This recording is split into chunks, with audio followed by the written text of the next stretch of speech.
This episode of Recording Studio Rockstars is brought to you by Isotope, Atom Audio, Native Instruments, Lewitt, Spectra 1964, and OWC. You're hearing my voice right now on the Lewitt Pure Tube microphone through the Spectra 1964 STX 100D mic pre and C610 complementer mixed with Isotope RX, Ozone, Neutron, and Nectar, all recorded safely onto an OWC SSD and mixed on Atom Audio monitors. Please check out our awesome sponsors using the link in the show notes. It's a great way for you to help support this show. Now get ready to rock.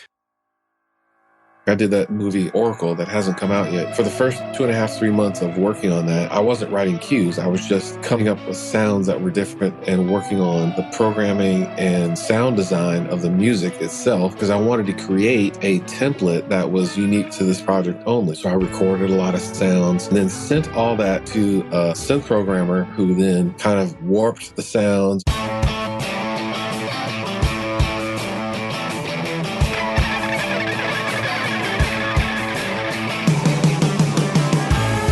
Welcome to Recording Studio Rockstars.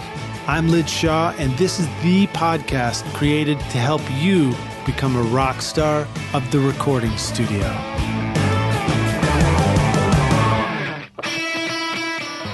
Hey Rockstars, have you checked out Native Instruments recently? Look, no matter what style of music you make, Native Instruments gives your studio everything you need, from drums, loops, and beats to the coolest synths, realistic strings, guitar amps, and futuristic synth pads. I personally love recording and tracking real bands in my studio, but then also adding awesome overdubs from Battery, Contact, Massive X, Super 8, Guitar Rig, and Hybrid Keys, for example. Go pick up Complete Start for free today with a bundle of 2,000 sounds and 6 gigs of samples over at nativeinstruments.com and use the code ROCK10 to get 10% off. Some restrictions apply.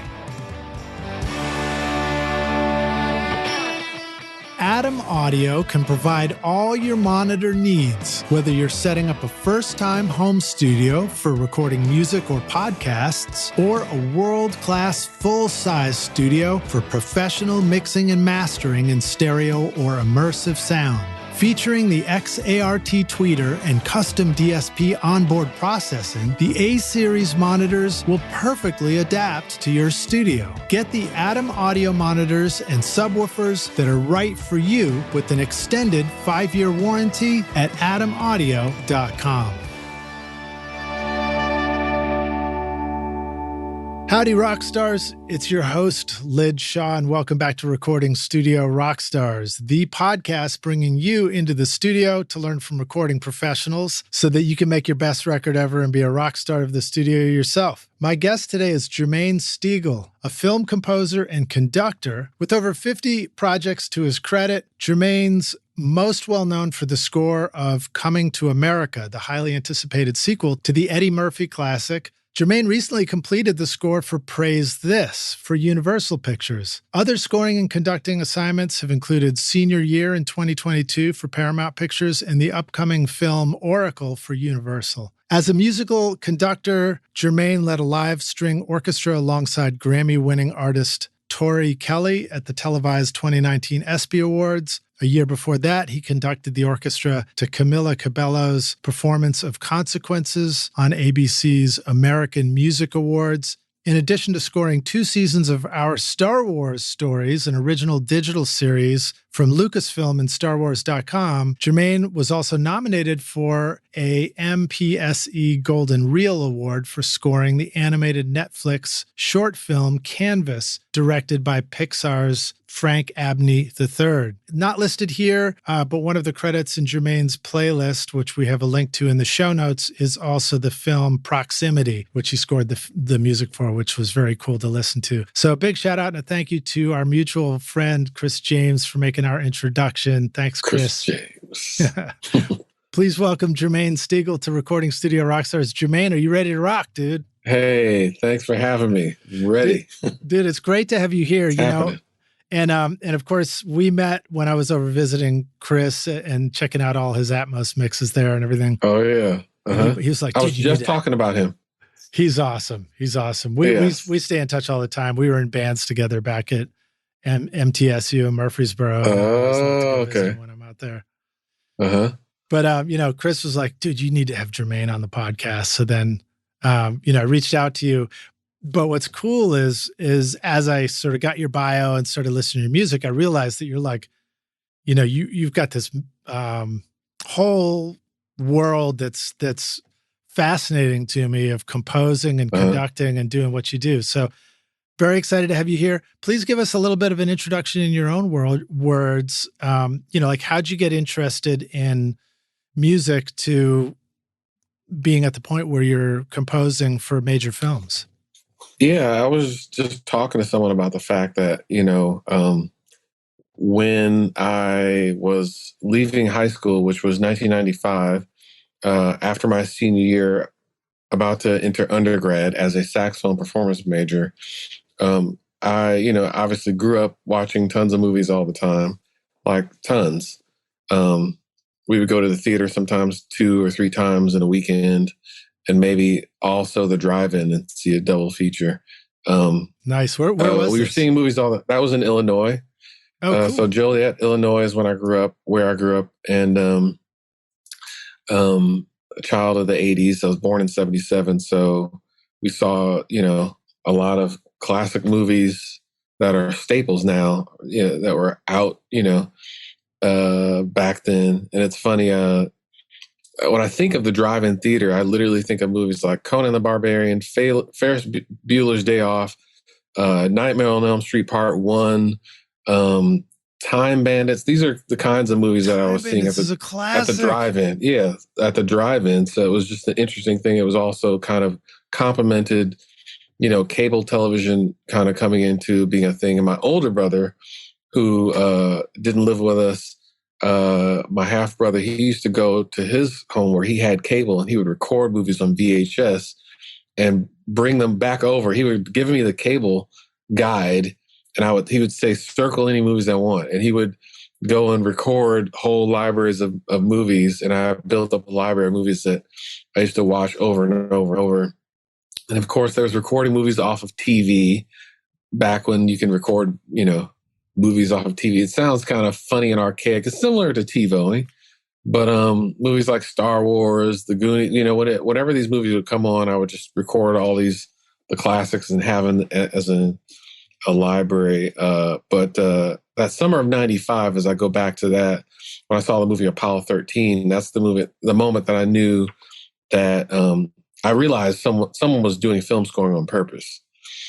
All of a sudden, like it wasn't just there, as I think I assumed as a child, even though I liked and kind of recognized the music from the backgrounds of films, I discovered that it was on purpose because of how well that movie was, the music synchronized to picture.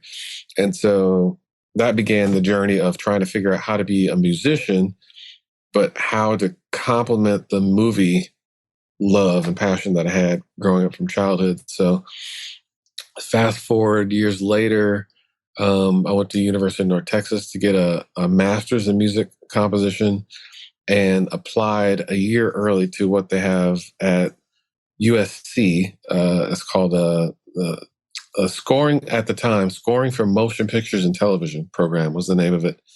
It's now accredited degree, master's program, where I think you actually get a degree. Back then, it was a 1-year certificate. So it was pretty renowned. Composers that I, admired, a lot of them had gone through that program. I was set on this guy, Marco Beltrami, who had gone through the program in 94.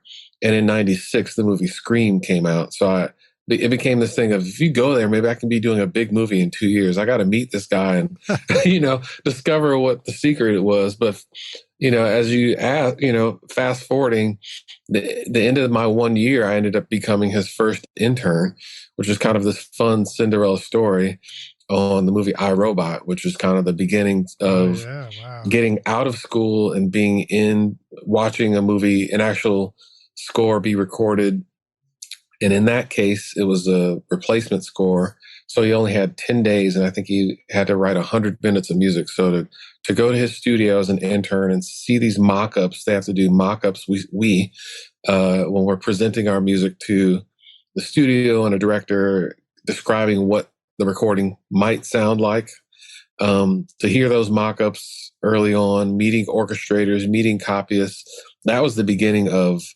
meeting a lot more people in the industry and kind of separating myself from the idea of being in a program, so to speak, and a student. Because, like I said, I've gone from 5-year undergrad degree, 3-year graduate master's degree, 1-year advanced studies certificate. That's 9 years of being in college. And now the idea of segueing into the real world, no more school ever.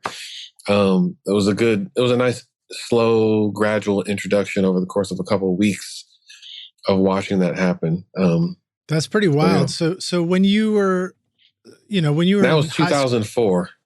Yeah. And when you were in high school, you were playing a lot of saxophone. That was basically your instrument. And did you feel pretty serious about it as a musician at that point? Yeah, already? I thought at that point that I was going to be a solo saxophonist recording saxophone solos in the midst of pop songs, like maybe a Dave Koz or Dave Sanborn, and maybe have some smooth jazz albums out on the side, but be the guy that gets called to do a saxophone song, a solo on the bridge. That was what I thought was going to be the whole thing.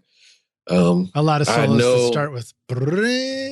Yeah, that would be the intro to the solo, and then 15 seconds later, I'm out. That's great. And so having the education as a horn player, did that give you all the compositional knowledge that you needed to sort of really have the foundation for understanding writing music and arranging and all that kind of stuff? Good question. I would say that, in conjunction with that, people always ask me if I could ever do anything different, what would I do? And I used to say play piano, but I feel like playing saxophone really informed the sense of being melodic, and the care and the desire to be melodic as something in the forefront that I still care about. Like, even though film scoring is a lot more than just melodies. It's like way more, especially now. Like a lot of the times it's musical sound design. A lot of the times is what is expected. And I don't know if you've heard the term hybrid scores. That's a thing where you are combining lots of synthesizers with live elements. Yeah. Chris James and I used to always talk about Thriller as being the best half synth, half live album of all time. That's my little Chris James shout out moment. If he's listening, I wonder what he would say now. But anyway, what do you think, Chris? Saxophone, that was a big part of me caring about melodies so much. I don't remember which piece it was. I think it was in Proximity. I have to admit, I got a little bit sucked into Proximity. Oh, good. Prepping for this interview. In fact, we should talk more about that score. Yeah, I'd love to. But just to say that, like, talk about having the best homework ever that you could do for a possible best job. I just rented the movie and just sat and just watched the movie. Oh, interesting. So it's very cool. But there was can I just go back for a second? Because that came out at the very beginning of the pandemic. And I felt like when everything shut down, it's like, okay, if you didn't work on anything, the idea of having something new coming out wasn't going to be a thing. But we rented that movie, and I don't know, I'm just having a little memory here of when the theaters were shut down. One of the theaters close to us said that they would sell popcorn at least to try to keep the lights on. So we went and bought 2 giant bags that are 3 feet long, 2 bags of that, because we had this movie Proximity that we're going to have to stream at home. And my kids apparently were deathly afraid of the movie. I just had to throw that out because it's not even that scary, but it was going to be a whole popcorn thing. And I remember the whole nostalgia, and they didn't want to watch it at all. Wow. That's such a trip. Okay, so this is something I think everybody listening, the rock stars, I always refer to our audience as the rock stars, so can probably relate to, is parenting And that whole like push and pull between making music and loving doing it, and then your kids like sort of liking some of what we do as parents, and then other things not liking it. But I never in a million years would have predicted that as a film composer, your kids wouldn't automatically like every movie that you ever work on. Well, they thought it's borderline too scary, borderline for them. That was 23 years ago. So your score's got some. I mean, it was funny because I listened to your score of that. And again, Rockstars, just scroll down after this and there's a playlist. You can just hit the link and go listen to some of this music. But listening to it, I was immediately sucked in just by the score. I was like, oh man, I can picture scenes going on and everything. And then I went and watched the movie too. But it's the score itself evokes a ton of emotion and, put me on the edge of my seat a little bit. That's great. I have to, add a little bit of that to the proximity talk. I mean, if you want to get into that now, which was that, for me, that was a very, very unique situation, a very special score. And some of the things that made it special are that the director of that film, first of all, it's an indie film. So when the director really doesn't have anyone looking over his shoulders, he does whatever he wants. And in some cases, he would allow the composer to do whatever they want. In a studio situation, you tend to be trying to check more boxes and get things fulfilled that are working better for a broader audience as opposed to what you want or what the director wants.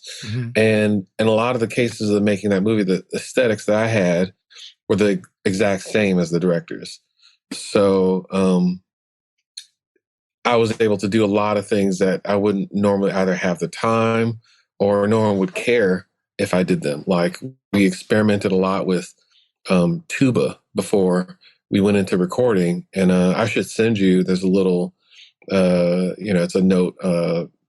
You can probably note it a little behind the scenes on the making of on my YouTube page, at least, where I went to a tuba player's home. This is before the pandemic. And we recorded a bunch of tuba experimental sounds that I later manipulated.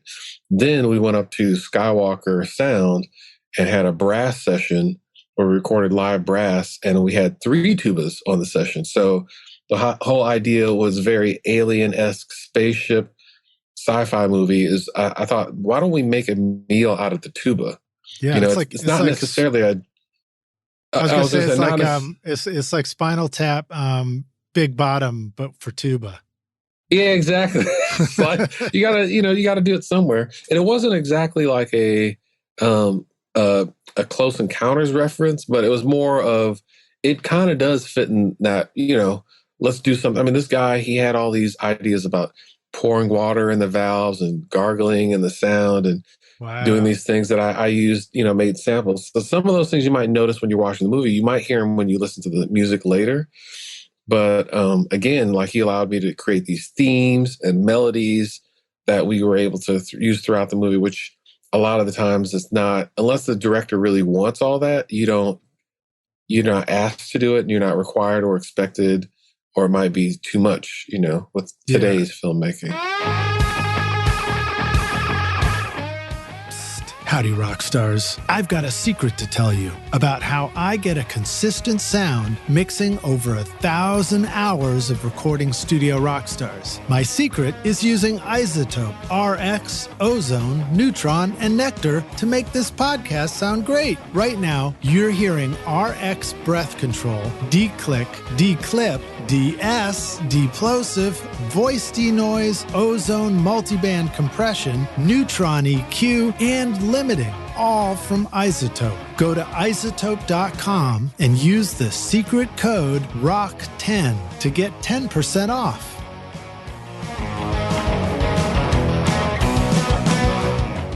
My studio is proudly powered by OWC, and I love how it's improved my workflow. OWC can connect all your audio work drives, trackballs, mix controllers, MIDI keyboards, audio interfaces, displays, or cameras so that you can work fast and focus on making your best record ever. Go look at the Mini Stack STX, Thunder Bay 4, or Gemini Thunderbolt 3 dock at macsales.com/rockstars to find the perfect solution for your studio from OWC. And thanks for using our custom link in the show notes.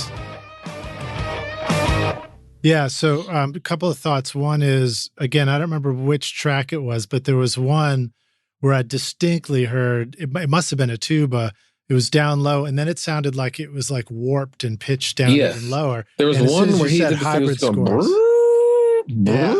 Like he was making this really weird. So I had him do like 3 or 4 times. And I said, every time you get to the top, I need you to hit a different note on the top. Nice. You know?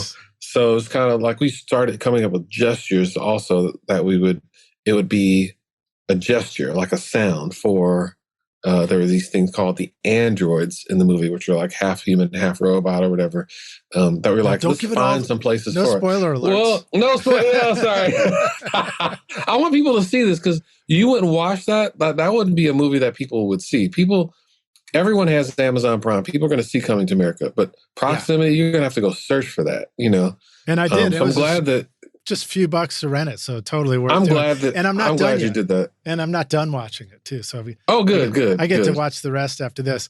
Yeah, I was going to say, so the pitch down stuff was really cool. And there was a question that I wrote too, which maybe this is relevant. So I'll ask it now. Do you ever feel like there's a challenge in matching the composition to the film and what you see on the screen? Does it ever feel like a disconnect as a composer? And what are some of the ways that you bring that all back to focus and connect that? Or the opposite? Does it ever feel like it's like you're saying, like it just feels like, wow, you guys are just, on the same page about everything? I feel like it just depends. Like right now I'm about to start another indie thing. And it's funny, like after, and I haven't done like a ton of studio movies, but like I could see why like a lot of the guys that are higher up, in the ranks doing studio movies all the time will look for indie stuff to do to take a break from that. But a lot of the times it is for that reason, so that you can have more of a freedom and a collaboration and just be more of an artist. If writing music to picture is your thing, but those challenges do arrive sometimes when you're like, what do I do here? And, or what do I do that I haven't done? Because it's funny, you start off talking about proximity, which for me, it's like, it's actually very near and dear to me. Like even more backstory, like that filmmaker, how I got that gig is I was following him, the director, because he had made a short film I really liked. And I was like, I saw some images, some stills that he had drawn about this movie called Proximity that I was going to be doing. And I was like, I have to do this movie. And he described it. I was like, I have to do it. So I ripped these images from his website, put them a timeline in Final Cut, bounced to QuickTime, scored it, and sent it to him. And he ended up posting that clip on his website saying, if you act now, you'll get 3 tracks from our composer, which I guess meant that I was hired, which I thought was kind of funny. So you talk about that film like it was one of those things where, like, absolutely, like I can't say how many times I would do that whole thing over again. The way it went down, like we actually got to do the final mix of the film at Skywalker Sound. So we were there, up there, cool, living on Skywalker Ranch for a week, which he didn't think was possible. But I was like, it's totally possible. They said, if there are any cool projects, I'm like, this is a cool project. You should tell them about it. So, yeah. Can we ask you about Skywalker? So I do have a short anecdote, which is at the very beginning of my musical career, where I switched from architecture to music, I was returning from 6 months in Hong Kong, of all places, and I spent a week in San Francisco, and I had decided I really wanted to study recording. And I went to some place in San Francisco. I've forgotten it now, but I got to go sit in on a class there. And the teacher was talking about Skywalker Sound and having been there or having worked there.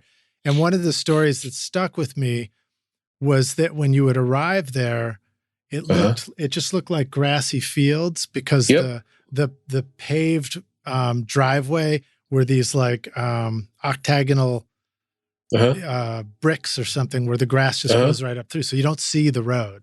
You know, if you think you're lost and in the wrong place, then you're there. That's pretty much. And the first time I went there, I'm like, am I being kidnapped? Which was in 2016. I was invited up there to do the Sundance had a composer and sound design lab there, and so they arrange for your flight and your transportation from the airport. I just get off the plane. I'm like, I don't know the address of this place. I just get in a car. We go. We arrive in San Francisco, and we're like in the car off on windy roads for like 45 minutes. And there's a moment where I haven't seen another human in a while. Right. They're not like taking your cell phones and blindfolding you or anything, right? Yeah, it was like, well, we were told no photos, no nothing. You're here, and that's it. Just be happy you're here. That's cool. But what a privilege to live there for 2 weeks, being creative, So what's it like? I mean, if you were to describe it, I mean, we love this stuff, thrill us with the what the studio feels like when you're at a place like that. Yeah, it was very incredible. Especially the first time. I mean, the first time there, number one, the only thing I could think was, how in the world do I get back here? Because it's not a thing that people just do all the time or are invited to go. It is kind of a more, I don't know what the word is, but is seemingly in the club type feel, even being there, because the property is owned by George Lucas. His office is still there. But each building, the way it's set up, is almost everything is like a mile from each other, or at least where you stay on the ranch. If you're staying there, is like 1 mile exactly to the work facilities. And each building, the way it's set up, you can't see any of the other buildings if you're in one of the buildings. So you have the main, what's called the tech building, where you do all the sound designers go to work. The mix stages are there. I can't remember how many there are. The scoring stage is there. Obviously, there's a cafeteria and so forth. But these are probably huge spaces too, right? I mean, a scoring stage is massive. Yeah, it's huge. It's beautiful, and I've done several score recordings there. As the movie Canvas that you mentioned, I actually did that while they were shooting Coming to America. I was flying back and forth to set. I thought you're talking about rock stars. This is what I absolutely thought I was I landed this Coming to America movie, and they're flying me to Atlanta to be on set. And then in between that, I was flying to Skywalker to go record this indie film Canvas, just because I could, so to speak. Wow. So as you say, the rock star life, it was very private and very supportive environment, very creative. Like all the veterans, you got folks like Ben Burt, who, he created the sound of the lightsaber and Darth Vader's breathing. These are guys that still work there at the ranch, and they're walking around the halls, and you see them all the time. Gary Rydstrom, who designed the sound of our dinosaur from Jurassic Park and does all the Spielberg movies. Like, these are just people walking through the halls of the ranch. I gotta share an anecdote there. So apologies to Gary, because I'm remembering you talked about going to drive-in movie theaters, and we do that in the summer too, up in Wisconsin. And the first time I saw Jurassic Park was in a drive-in theater. Oh, with a little speaker clipped on the window. It sounded like, well, it wasn't even so much that. It was just that everything was quiet. Like there was nothing happening in the movie, and there was an image of a puddle, and there were ripples in the water. And at that point, I realized, I was like, oh, that's the dinosaur foot, and I can't hear the bass because it's this little speaker on the car window. Yeah. So I appreciate the move. I just wasn't able to hear it the first time. Yeah, absolutely. See, this stuff like that. It's funny, how all kinds of stuff we lost enjoying the drive-in. I mean, the drive-in thing is more about the vibe and the feel of it. It's a great vibe. I'm hoping that we can get there with our kids at some point. I think there are some in Southern California. Yeah. Somewhere. But yeah, well, that's cool. It's like I said, it's a very creative place and a safe space where people are just encouraged to come up there and try things. And that's the whole point of doing a film like that up there, whether it be the Canvas movie or Proximity or whatever. It's a place that, there's a lot of creativity involved and experimentation, and it's a lot of cutting edge artists walking around there all the time. People go there to the ranch to write, writers, all the time. Not just anyone, but like, I would say like friends of George Lucas type folks. Pixar is not too far from there. So it's a very quiet, peaceful, beautiful place with a lot of artistic aesthetics all woven throughout, and culture, books, movie posters, from throughout the history of cinema, pretty much line the entire grounds of the campus there. So, yeah. That's wild. And were you having lunch with John Williams in the cafeteria? And I didn't see him, but I did see Brad Bird there once in the cafeteria. Who's, I think he was either working on The Incredibles 2 or 3 or something. I just thought, there's Brad Bird just sitting there. Like, he's just sitting there. Like, no security. I'm thinking, you know what I mean? Like, these are the kind of, the nerds, like, these are our heroes, you like, you can't believe it. And, and anyone you talk to, they figure you must be a genius too if you're there, That's wild. That's wild. It's a really cool place. Do you guys sneak up on each other during breaks and just like hum a little melody under your breath? No, no one knows who I was up there. That's great, man. Are you recording your own music or other people's music in your studio, but you're having trouble figuring out how to get your mixes to sound great? Do they sound kind of weak or distant or lack punch and clarity? Well, I've got a gift to help you take your mixes from sounding like basement demos to sounding much closer to professional mixes. And it's my free course called Mix Master Bundle. This course will show you how to get pro-sounding mixes from your home studio with free and stock plugins in Pro Tools, and the best part is that these mixing techniques work for you in any DAW, whether you're on Logic, Cubase, Studio One, Reaper, anything you can think of. If you're ready now to make your best record ever, then go to mixmasterbundle.com to get started for free now, and you can find the clickable link in the show notes of this episode. So the scoring stage, when I think about these big spaces, how big does a space need to be to have a scoring? It depends. I would say, so when you think about scores, like where you're recording, sometimes the budget is the first thing that dictates where you're going to record. However, sounds like a lot of records I do. Yeah. So if budgets aren't an issue, then you definitely want to think of the kinds of scores that have been recorded at a certain place and why you want to, for instance, so Skywalker has a very, very high ceiling. It's probably similar to, I don't know if you ever went to Tadeo at the old CBS Radford lot where they had a giant high ceiling. There's a huge natural reverb. It feels like a giant hall before you even added any reverb. Sony is similar, high ceiling, a little bit more of a wide room that allows you also to, the way it's set up here, how, I guess, more of an intonation thing, how the ensemble's playing together in the room. Yep. It's good for that. Tadeo and Skywalker have that more high ceiling sound. It's more of a reverberant. It sounds massive. It sounds big. Yeah. So for me, recording brass there, part of it has to do with it's at Skywalker, and that's where we're mixing the movie anyway. So why not record there? And actually, the tuba player that we used, Peter Blake Cooper, who is a union tuba player here in town, he drove up to Skywalker 5 hours to play and be one of our 3 tuba players on the session that we recorded him before making these samples. And then he drove up because he's like, I never recorded at Skywalker. I'd like to go there. I'm like, do you want to drive? I don't know. It's up to you. And he was happy to do it. And then session was over, got back in his car. Life of a musician, right? Yeah, exactly.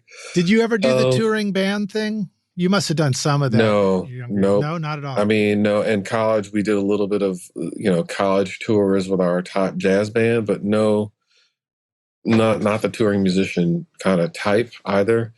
More the introspective, reclusive, artistic type. I mean, although some of those guys do tour as well, but no, didn't do that route. Yeah.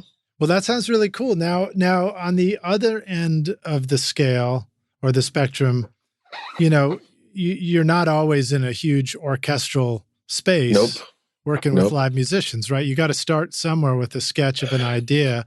So tell us a little bit about your own studio and what that's like. What is that process from, capture an idea to?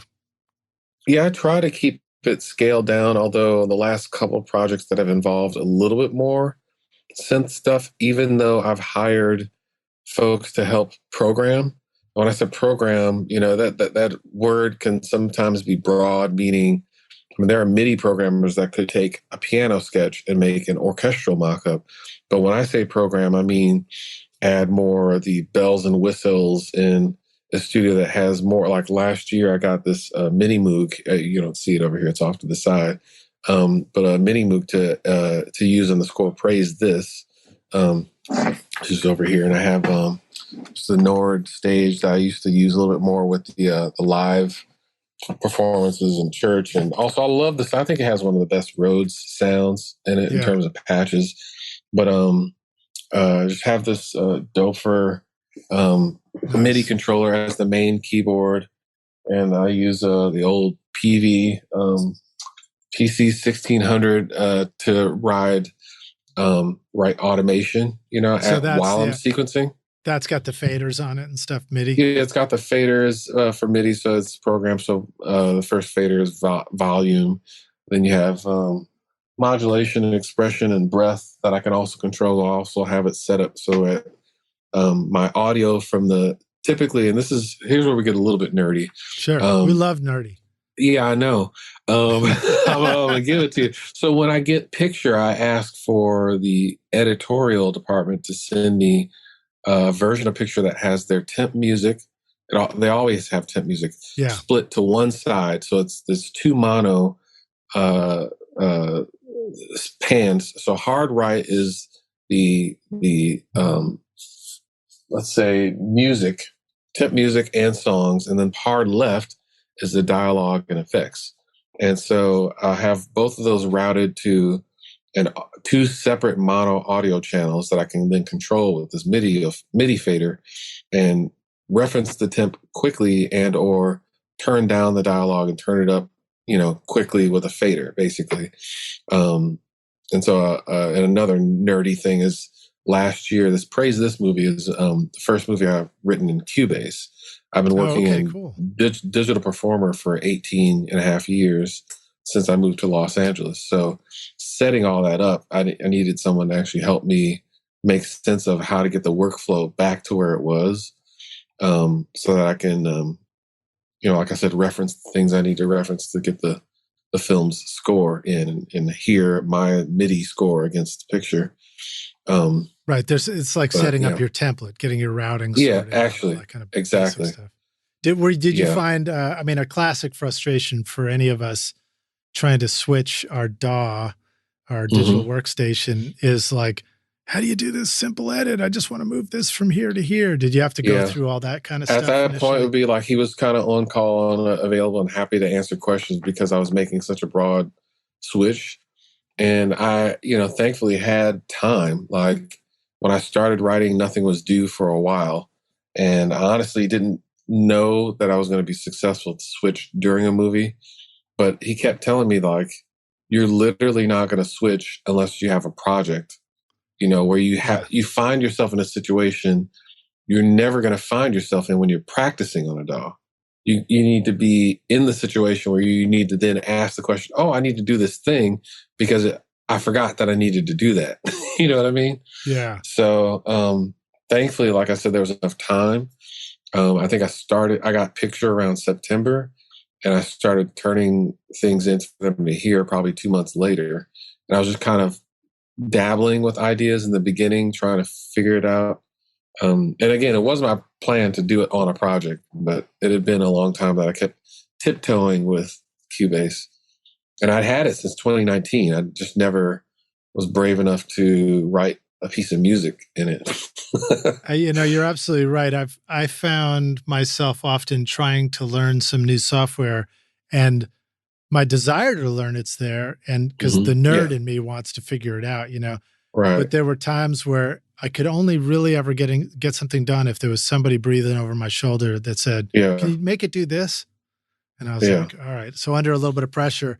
And surprisingly, I found that sometimes if I had a couple of beers, it was easier than if I was. Oh, really? If I had a clear. Then you're like, whatever. It's all jazz anyway. Yeah, you're just like, yeah, whatever, and then you do it, and you're like, I don't know how I did it, but I won't remember it tomorrow. Exactly. I made a ton of videos with it. Yeah. Oh, really? Just for yourself about how you did just stuff? Watching, he would make me, the guy that helped me, Giacomo, he would make me do it instead of just explaining it. And I'd have him record a video of myself going back through the menus to find out where I went when I did something. So Giacomo's a cool name. Reminds me of the Wild Chapachulas. Oh, I like that. Dig it. All right. Well, so what are some things about Cubase that you ended up deciding you really like after you learned how to use it? One thing that I definitely will say that I love a lot, often when scoring film, especially at, the studio level, they'll do these things called, testing or whatever, and picture will need to change based on a test screening.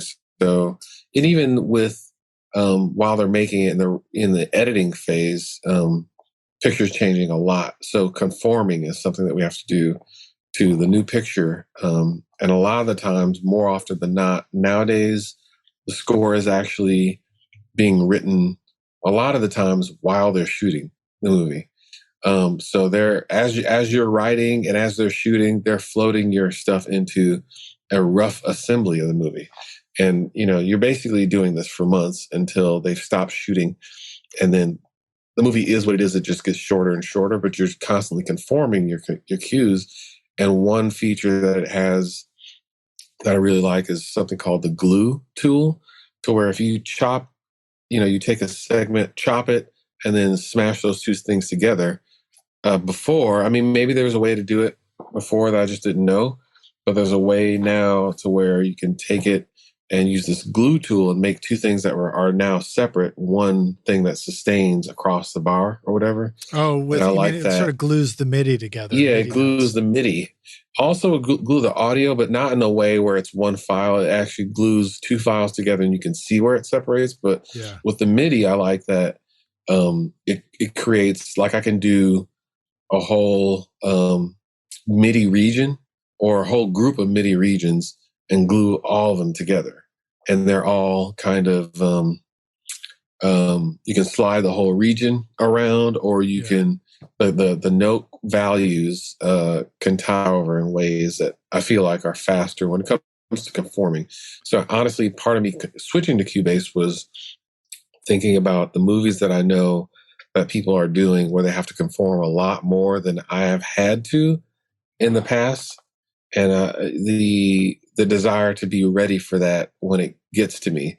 Some of the movies I've been doing, there's some conforming to do, but extreme amounts of conforming in the future. Like just trying to get myself ready for that as a skill set, because that's really where you start to survive, the movies that people say that they want to do, but they don't know that there's more of a process that you need to have ingrained as a part of the process, not, I can't believe they're asking me to do this, and I had to do this. It's like, it's the process now. So I need to be prepared for some of those things before I get to them.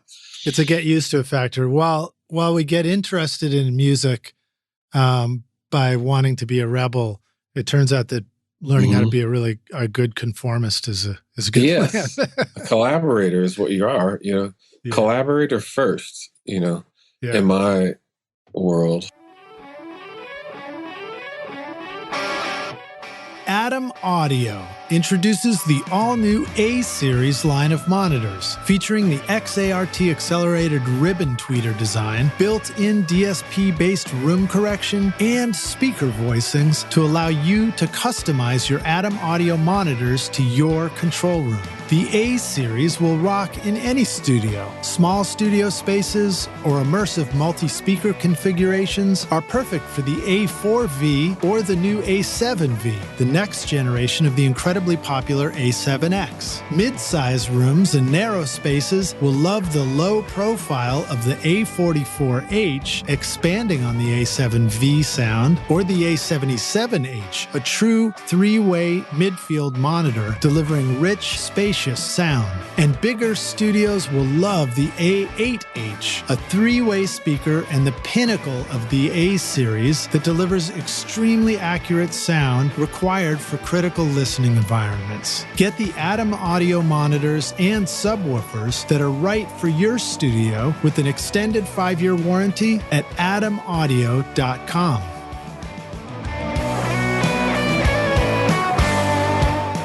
What do songwriters, music producers, DJs, EDM, TV, and film composers all have in common? They all need incredibly cool sounds that instantly transport the music to the style that they want. This is why Native Instruments is your ultimate toolkit with a massive library of sounds. Whether you want to create hip-hop, indie pop, classic rock, meditation music, pumping dance floor beats, or full orchestral arrangements, Native Instruments Complete Bundle offers you everything you need, from drums, loops, and beats to wild synths, ultra-realistic strings, and vintage electric bass, guitars, and keys. The list goes on and on. I personally love recording real bands in my studio and adding cool drum samples, synths, and futuristic keys from Battery, Contact, Massive X, Guitar Rig, and Hybrid keys, for example. Plus, it's super fun to create a string section for a rock band. Come on, go get Complete Start for free today with a bundle of 2,000 sounds and 6 gigs of samples over at nativeinstruments.com and use the code ROCK10 to get 10% off. Some restrictions apply.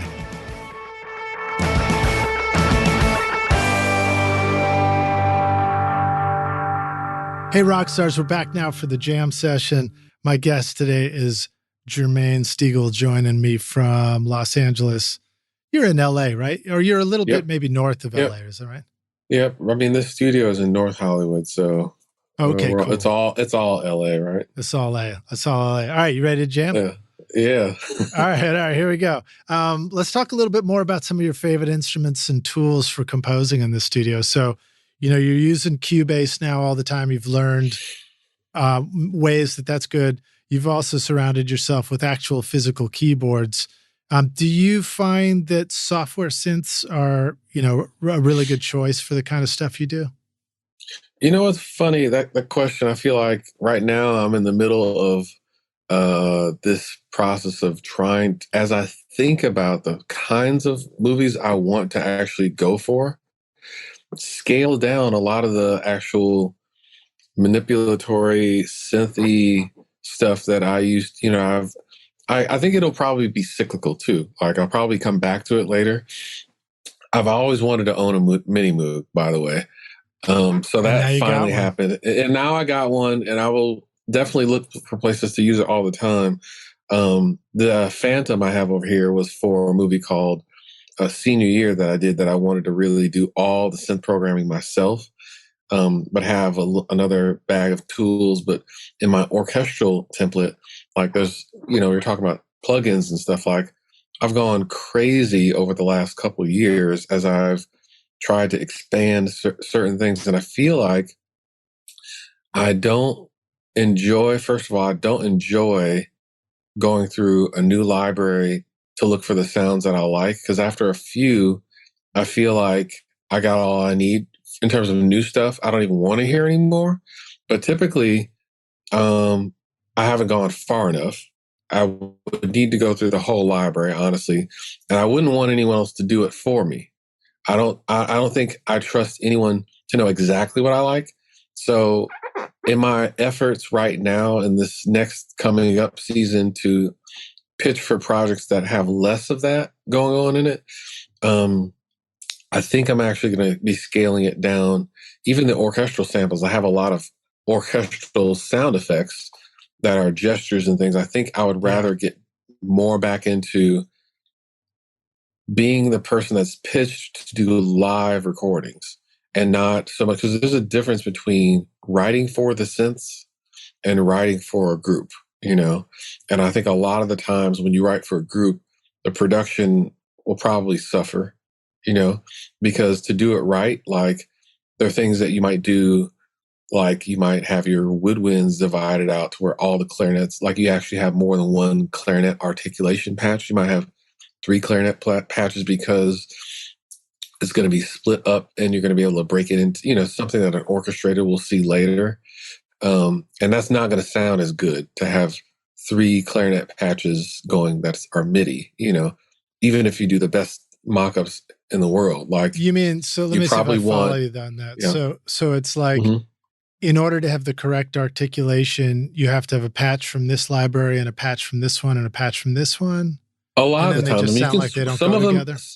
Well, for me, I feel like the moment you have, like, there's one clarinet sample that's recorded very well, might sound really good, but like even with a synth woodwind, a flute, you know, clarinet, oboe, bassoon, contrabassoon, E-flat contra, you know, piccolo, when you add all those and they're all synth, I mean, even with the greatest samples in the world, the more synthesized the sounds are, because they're recordings of instruments, they're not the actual instrument playing. There's going to be something in there that gives it away to the purists, to you and I and the people that listen to this podcast. I want the music that I do to be enjoyed by everyone, even the people that don't know the difference, as well as the people that do know the difference. And the only way to achieve both is to have it recorded live. That's really the only way to get both.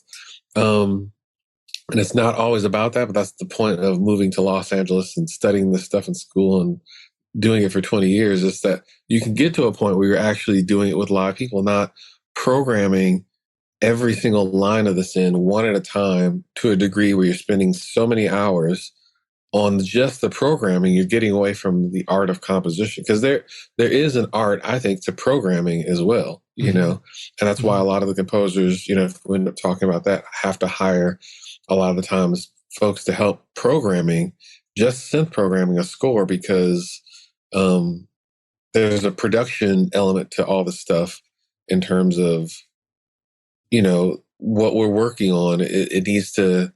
The production needs to be at the level of the film, you know, that we're doing. So one person to do 2 hours of program with all that detail, it's, it's tough, you know. It's like playing every instrument. When I say tough, I mean impossible. Well, it's like you have to learn how to, you have to put in the time as if you played every single part of every instrument. And that's way more time intensive than having a group play it, you know? Yeah. And it's similar to doing that with the rock band in the studio, you know, like that, trying to go in and like program drums to do a whole thing that feels real. Exactly. Like just or switching guitar articulations on a synth guitar patch, or going through Guitar Rig or some plugin that's got the amps or whatever. Like, if you have someone that's a session player that does this all day, you're going to tell them, I want it like this. And then you're going to do a take, as opposed to scrolling through menus, you know, looking for the thing that is going to get the sound that you think you want, you know? Well, and I mean, you know, listening to your recordings is just, it's very striking, you know, I think when I was listening to Proximity, I was imagining, I was like, is this like really well done MIDI stuff happening, or is this real? It just sounded so real. So that is an actual case of what I'm talking about. Like, first of all, I can only get away with that level of detailing in the orchestral writing if it's an indie film where the filmmaker isn't asking me to make a ton of changes. So the brass is all live, but everything else outside of the brass samples that we made and the synth samples, like the strings, that's all programmed strings, programmed percussion. If I was doing a studio movie like that, there would probably be picture changes to the point where you can't get the level of detail and sophistication that I wanted to achieve with an indie sci-fi movie that's a passion project. You know, I'd have to do things a little bit quicker and more efficiently and more in a more broad way that gets the job done and tells the story, as opposed to something that's satisfying some personal need where I'm trying to get it to actually sound like a live recording. Yeah. And that particular one, the brass just sounds so graphic, you know. Oh yeah. Oh yeah. They're right. They're sitting right there. And we did, you know, a fun mix, and you know, Pat Sullivan mastered the CD. So it's like, I got everything that I could out of that project as far as being an indie thing. You know, it's like sometimes you get one thing, but you have to lose another, you know?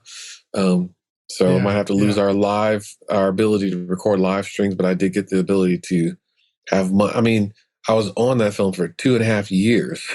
Wow. So the programming, I would just keep coming back to it and tweaking it, you know, and asking myself, how can I make it better?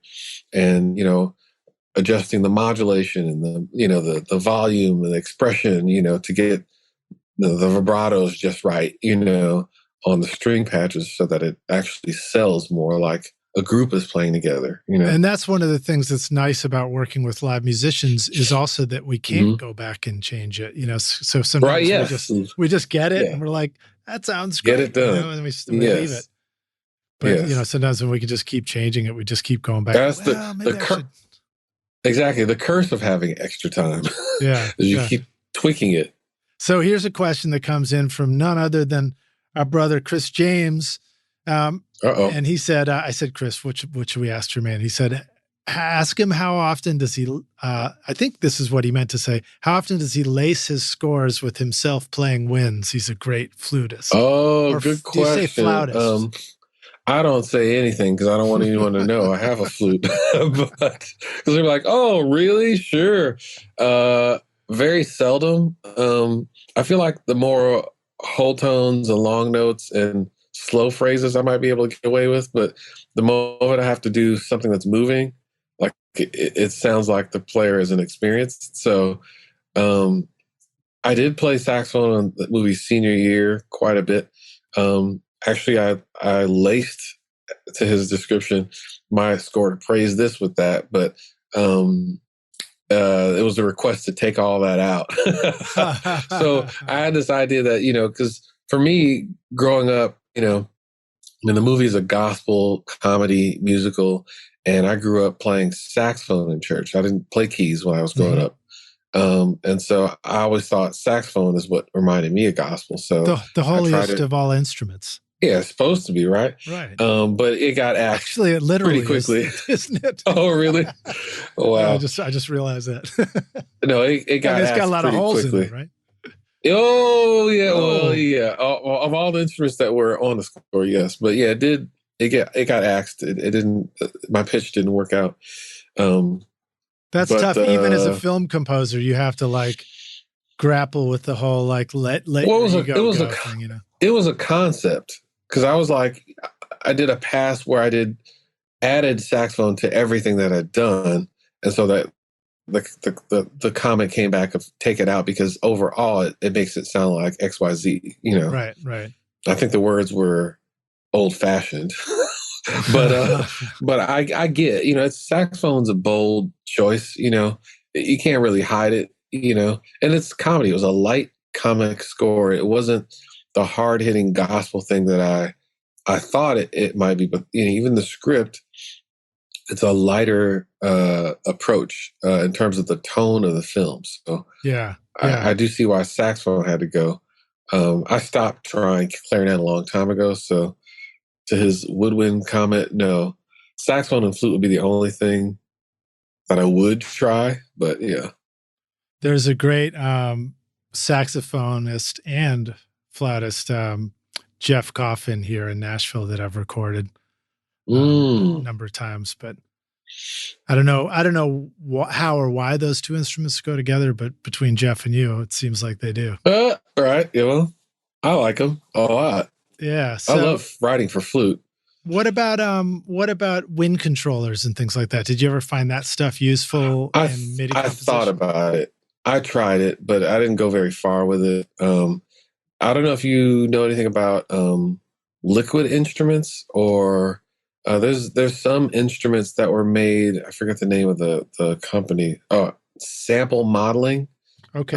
There were some sample modeling instruments that were supposed to be pretty hand in hand with breath controllers and things. But I think I found that um, the modulation and stuff with those worked better than they did with other stuff. But the idea of sitting and playing with a breath control, like I just, I kind of gave up on it. How about the Roly keyboard controller? Did you ever get into I that haven't messed stuff? with that. I haven't messed with it yet. One day. So, rock stars, if you're not familiar with what we're talking about, if you're going to do MIDI stuff, we all start with the MIDI keyboard that you just play the note, and there's the different notes, and then you got the pitch wheel and the modulation wheel. But if you really want to get deep, wind controllers give you the breath for controlling the MIDI, I guess MIDI volume, and then the Roly keyboard has like whole additional levels, right, where you can kind of wiggle your finger around and have all kinds of pressure control and things like that. Yeah, yeah.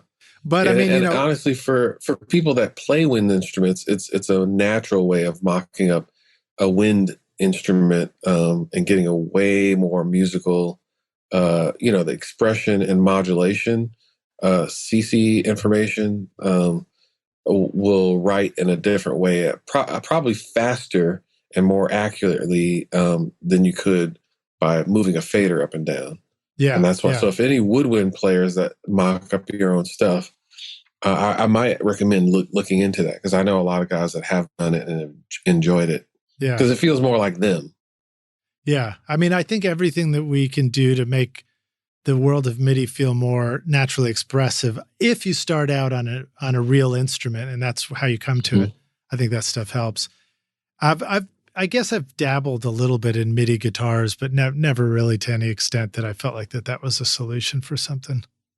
So you're using some software stuff, you're using hardware keyboards, you're like naturally deciding you want to simplify and get away from stuff. Maybe you'll come back to it. Are tools like Native Instruments Complete, are those like staples of composition? I think they are, but I don't use them. You don't? I don't have Complete, but I have most of the orchestral samples. Whatever you might think of, I probably have it. Yeah. Like Spitfire and East West. Yeah, all that stuff. Yeah, the East West stuff, was really coming into popularity around 2003 and 2004. There was a gold, silver, and diamond edition back in the days of DVDs. Yeah. And I think I got as far as the gold.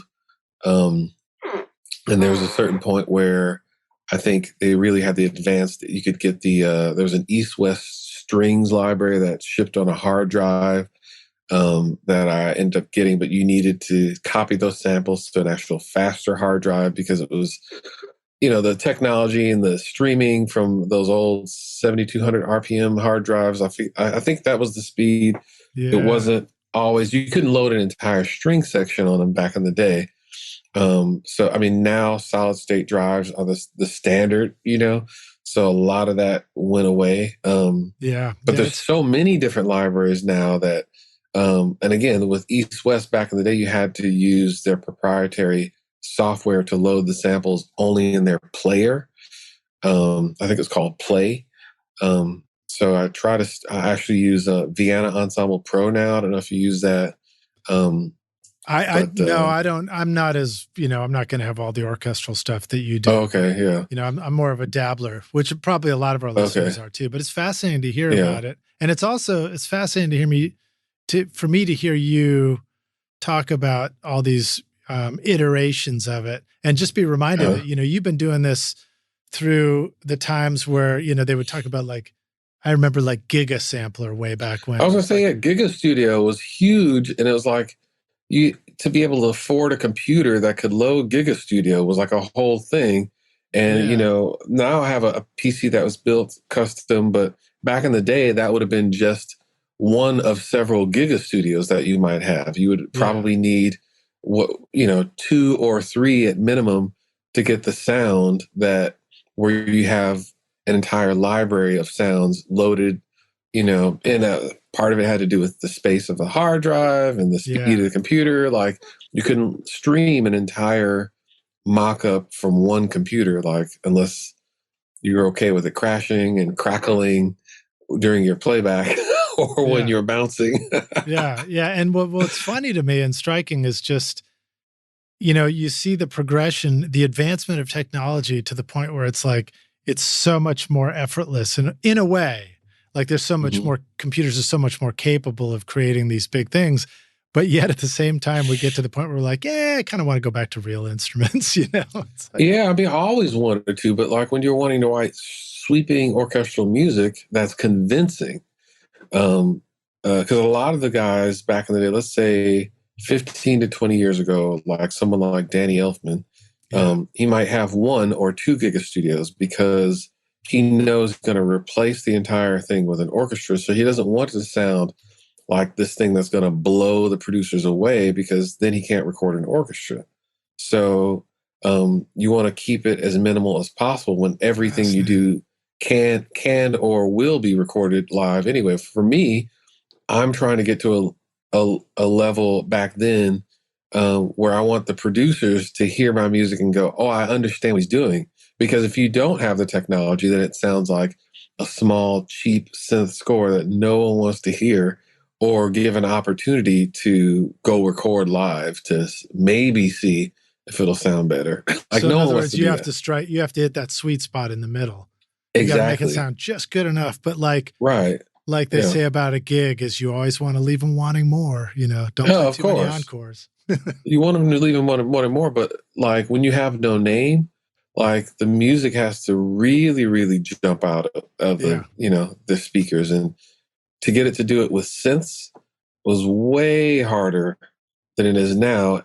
Now it's more, I would say, all the samples are, out of the box. Like if you knew nothing about sample libraries right now, and you went on Spitfire's website or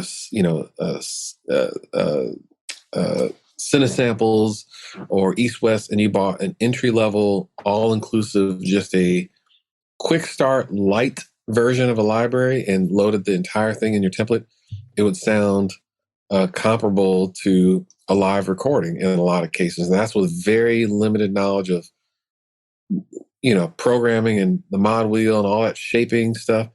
The samples, because it's recordings of live people playing, it's going to sound way better than it did 15, 20 years ago.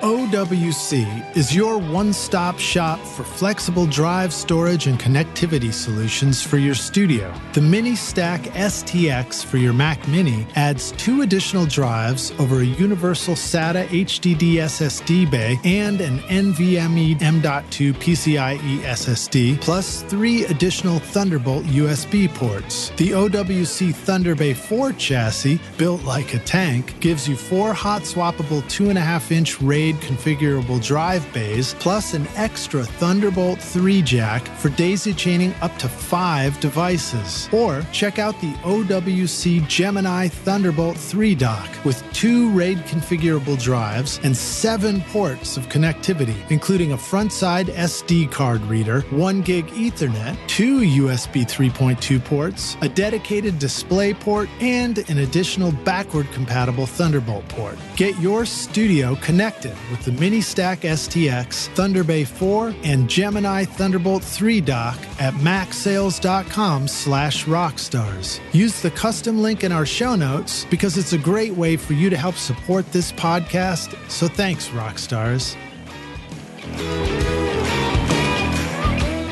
I am totally blown away with Isotope Ozone, Rockstars. I've been mastering a lot of my records recently, and Ozone makes it so easy for me to get a fantastic sound. The Mastering Assistant will help you get started by measuring your track and suggesting all the settings you need to get a professionally targeted result based on the genre and EQ curve of your choice. You can even reference a specific song if you want, using simple yet sophisticated modules like Clarity, Impact, Low-End Focus, Stabilizer, Imager, Exciter, and Spectral Shaping, along with powerful dynamic EQ, compression, and limiting. You simply adjust the settings to your own taste, and it sounds incredible. And don't get me started on Master Rebalance, which literally lets you reach into the mix and manipulate the vocals, bass, and drums at the mastering stage. My bandmates are pretty demanding of my mixes, but now when I send off the masters for approval, I get comments back like, "Holy shit, pristine, damn good mastering, crystal clear, dude, you're a wizard. Finally, I love my singing, and the drums and bass sound huge." Check out the newest Ozone, RX, and all the other great plugins at iZotope.com and use the code ROCK10 to get 10% off. Yeah, so that kind of brings us home as far as, our audience too, because most of us don't have a chance to go be on a big scoring stage. And so what are some things you feel like you want to say to those of us who are like, yeah, I'm recording music in my home studio, recording band stuff, but I've got this opportunity to kind of create a bit of a, cool string section or an arrangement, or orchestral version of the song, or maybe it's just, a cool addition to the song. What are some thoughts about where we can start as far as doing that stuff? And, what are some basic things that help it sound a little less robotic and more realistic? Right. Well, the first cool thing is, and I think everyone would agree, but they forget that we have this thing that didn't exist 15 to 20 years ago, or maybe 15 years ago, but not 20 years ago, called YouTube. And you can literally go on there and type in how to make your mock-ups sound better. And there's every, college student or professional or whoever in the world is giving a tutorial on tips and tricks to make the mock-ups sound better. I think right now the challenge is to get, and I'm sure there's a world where a whole podcast on just AI music is either happened or going to happen. Sure. Oh yeah, see, but the idea of being musical and human and having something artistic to say as being the driving force behind the need to create anything and or put it out into the world for someone to hear like that. I would say, getting back to that is right now, I think one of the most important things that any of us can do is getting back to figuring out what we actually have to say to put out in the world before we worry about how we're going to do it. Because if someone was to take a lot of this stuff away from me, like, first of all, like all these keyboards, like, before I got one or two extra, like I used to keep them in the cases. So I wasn't even looking at them if I'm writing orchestral music, because there's a big distraction. I could sit there going through patches and tweaking all day.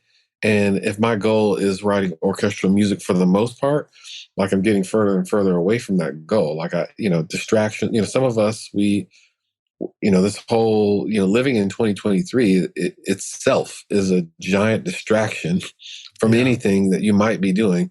But not this podcast, Rockstars, because right now, not this podcast. You want to, you're cleaning up the studio. You're thinking about why, getting inspiration. I actually started listening to another podcast yesterday. I discovered where I was like, podcasts, I should start listening to these more. There you go. Even in the car, I feel like, we commute a lot in the car. I just as a side note, I like to listen to a lot of music that I've heard over and over again all the time in the car. I don't listen to the radio. But I feel like I've been a monkey wrench has been thrown into it with the interest of podcasts all of a sudden. So yes, listen to this podcast. So speaking of which, when you're talking about AI stuff here, I've got a question for you. I asked ChatGPT, what question should I ask Jermaine? And here's one for you right here. So this is what AI wants to know about what you do. And so do we. What role does experimentation play in your composition process? Are there any particular techniques or approaches you find helpful for exploring new musical ideas in the studio? Which is kind of what you're talking about. You're talking about how those experimentation can be a distraction against an orchestral composition. But how about when it really becomes your best friend?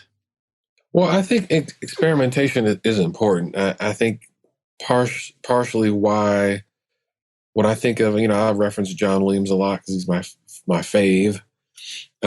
He's the guy. He's the dude. You got John Williams, then you got everybody else. When he writes his melodies, like it's, to my knowledge, it's not like he sits down and writes it from beginning to end. There's a process of refinement. And so part of that, that's kind of experimentation. What about this way? What if I go up a fourth? What if I go down a fourth? How about up a fifth? What if I repeat this? So, playing it back for himself in his head or playing it at the piano. That's all experimentation. So I think even when it comes to musical sound design, like recording a tuba, manipulating it, pitch shifting it low, playing it in octaves, creating patches off that stuff, granular synthesis, whatever you want to say, all that stuff. It's a tool that could come into play later when you're looking for yet another idea of things to throw at the wall and see what will stick. Yeah. And typically, this to the point of that question, if I start a problem like I did that movie Oracle that hasn't come out yet, you mentioned for Universal, for the first 3 months, 2.5, 3 months of working on that, I wasn't writing cues. I was just coming up with sounds that were different and working on the programming and sound design of the music itself before I actually started, because I wanted to create a template that was unique to this project only.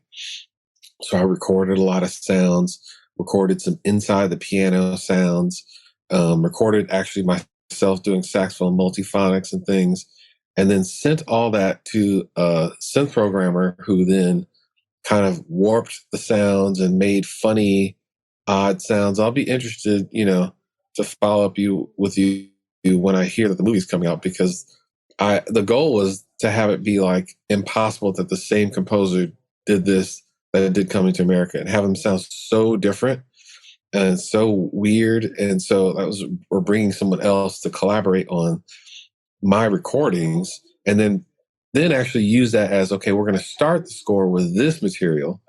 And it will be a hybrid score where you hear things like strings and orchestral elements, but every single cue is laced, to Chris's point, with this experimental sound. So, it's a horror film, and you can get away with more of that stuff. Yeah.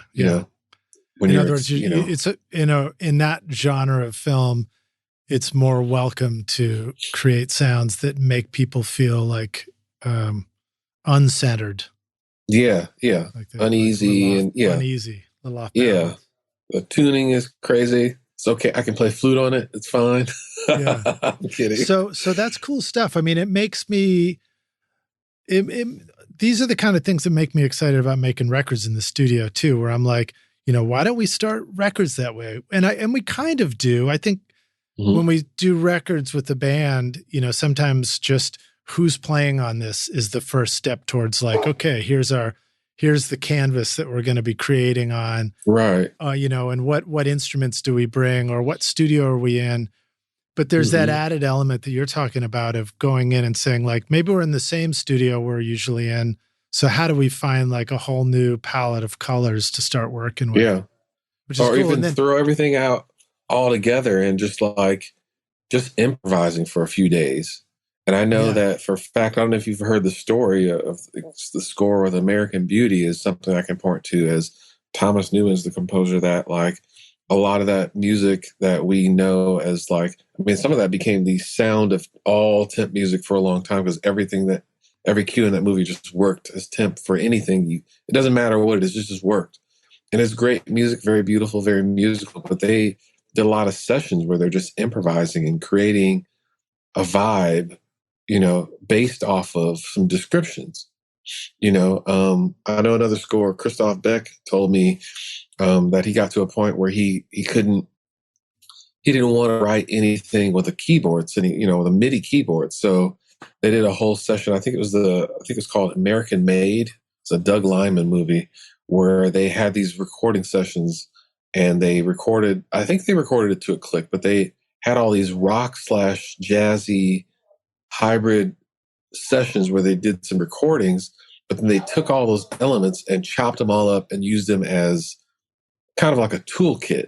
You know what I mean? Whether it was the drum loop or a guitar riff, everything just became these pieces of things to start the process of being so out of the box as opposed to just the typical, almost one person improvising at a keyboard. Like you want to get feedback from people.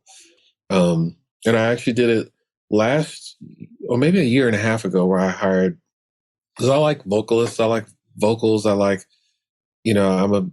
I've said I'm a big fan of gospel.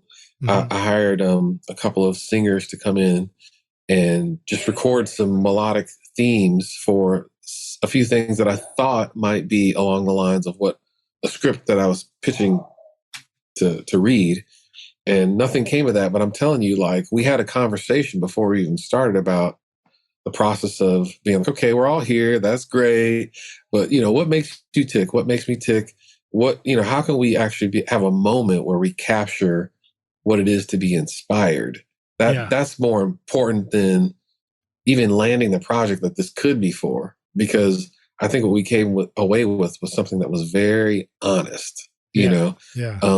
And I think it shows in the recording. It's not out there for everyone to hear, but it's not for everyone also, Yeah. Well, it's for a moment of honesty, It's fascinating to hear you also talk about this idea of temp music, because if I'm understanding this correctly, I just realized that in the world of filmmaking, you actually have an opportunity where potentially you can steal from everywhere and everything for a little while, because it's just this private sketch for a while, and then you just like, what a cool concept that you could sample things and use them as placeholders, and then write something original to replace it later. And that's sort of like an idea for making music in the studio too. It's like, I wonder what ways we could borrow along the way, and then just sort of like replace it later too. It's that's cool, the interesting thing, coming to America, I feel like it could be its own podcast. The way I even got that job opportunity was, we were kind of kicking around ideas about the fact that they were going to start shooting that movie. And I'm happy I was even talking to them about the fact that it was coming up and open to suggesting some ideas. But basically they told me that the movie was going to kind of open similar to the first movie, and graphically speaking and sound wise, but can we do something that builds off that? So before they even shot the movie, I did 2 or 3 different mock-ups of something based on a description. And then that ended up becoming the temp music. And when I say becoming the temp music, like, we're literally on set and they're playing that cue while they're going through different rooms and filming doors opening and throwing rose petals on the ground. And because they shot it that way with my music playing on set, it goes directly into the edit, and from that point, it is the temp music.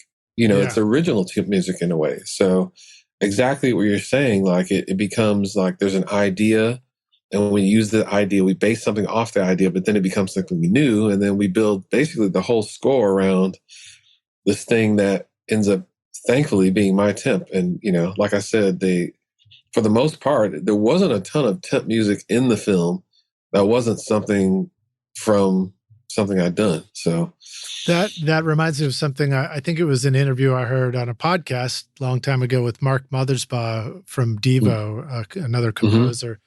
And he was suggesting one of his tips for independent composers was take the music you're creating and find out who the editors of the films are and send it to them. Because they always put that in as temporary music at first. And sometimes it's such a good fit that you know, Yes. that's the one that's got to stay. Absolutely. I mean, another one, the movie, 2 movies after that, the movie Senior Year, I talked about, they asked me for a reel. And after I got the gig, the entire movie was temped with another movie that I did.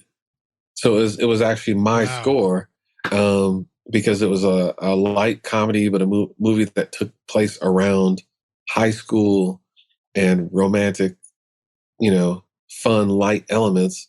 And every cue, it was all temp music from it.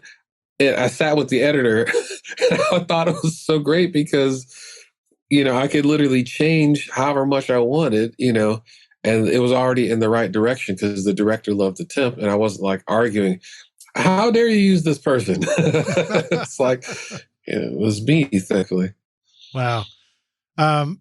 Maybe you've already answered this, but here's another one. Can you share any strategies or methods that you use to overcome creative blocks or challenges during the composition or songwriting process? Like when you, do you ever have just sort of like blank page fear, And yeah, like, I mean, you just definitely need to start coming up with ideas. I mean, I have on my phone a lot of things that I've sung when I was having a random moment of inspiration, just to make sure, I want to get back to the days as much as I can of primitive and not so calculated. I want things to sound like they actually came from deep within, like somewhere that seems inevitable as opposed to forced out, So when I can, I try to do things that, like, for instance, like when I started the gospel thing, coming up with things away from picture that are all in the same universe, so that when I get down the road, I have other stuff to draw from, almost like a roadmap and a backup roadmap. You know what I mean? Yeah. Because it's one thing to be, okay, now we're in the thick of it. There's a certain moment where okay, this thing is working. Let's use that over and over again.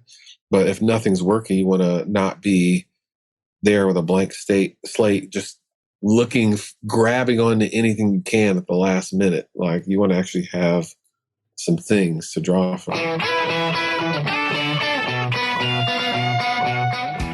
Do you ever feel like the time that you've spent watching YouTube videos, trying out mix tricks, and tweaking version after version of your mixes has gotten you nowhere? Have you been looking for a simple, straightforward, step-by-step process for creating a pro mix that won't take you years to learn? What if you could have a Grammy-winning mix engineer who understood all your mixing struggles and could coach you through them? If you struggle with any of these questions, then the Ultimate Mixing Masterclass is just for you. Now you can discover the proven step-by-step mix system from Grammy-winning mixer Craig Alvin for consistently creating a pro-quality mix from your home studio that will sound amazing everywhere. Listen to this quote from one of our students, David. Quote, "Absolutely the most informative and helpful block of information and mentoring on the mix process that I've ever been a part of. That was like sitting behind a mix engineer for years, watching and picking up tips along the way, but condensed into a 6 to 7 hour session." Close quote. Look, I'm so confident that this will take your mixes to the next level that if you can't get a killer mix within 30 days, I'll give you a full refund, no questions asked. So if you're ready to take your mixes to Grammy-winning quality, then go to ultimatemixingmasterclass.com and start now by checking out the free preview of the ultimate snare mixing trick. And I'll see you at the front row table of the Grammys.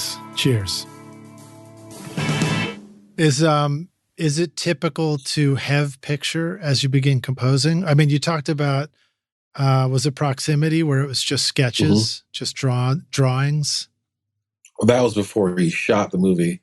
And actually, he wasn't sending me picture while he was shooting, because everything, he kept everything pretty much to himself until it was like what we consider a rough assembly, where it's like maybe a version that's way too long, but the story is actually there. But nowadays, whenever I can, if I'm hired, I asked if I can be, if access could be granted to what's called the dailies, which is just, honestly, it's just scenes shot in it. Sometimes it's the same scene over and over and over and over and over. It gives me an idea of what the film's tone and the colors are going to look like. For me, that informs a ton of what I'm going to do in terms of my sound. Like if it looks a certain way, sometimes they shoot things to look very, very, very colorful or devoid, of color, And and it just that gives you tells me a sense something of about it. mood. Yeah, exactly. And what So about that, tempo? I mean, like, what are the things that sort of inform tempo for you?